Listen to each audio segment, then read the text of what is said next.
2 heures d'attente cet après-midi devant ce centre de vaccination près de Big Ben. Les Britanniques se précipitent vers la 3e dose, désormais offerte à toutes les personnes de plus de 18 ans.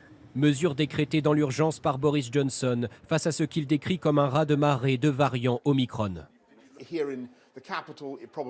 Ici, dans la capitale, il représente probablement environ 40% des cas. D'ici demain, ce sera la majorité des cas et ça ne cesse d'augmenter. Et malheureusement, oui, Omicron entraîne des hospitalisations et malheureusement, il a été confirmé qu'au moins un patient en est mort.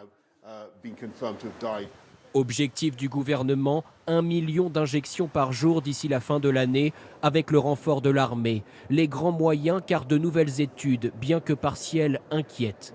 2 doses n'empêcheraient plus suffisamment les formes symptomatiques face à Omicron. Après 25 semaines, 10% de protection avec AstraZeneca, 40% avec Pfizer.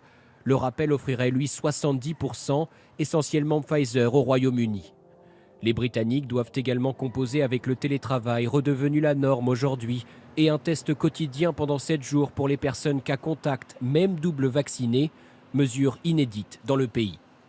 Je ne vois pas en quoi ça nous dérange. Et puis, ça ralentit la progression du virus. Évidemment, c'est agaçant, mais si on veut se protéger et fêter Noël, il faut le faire.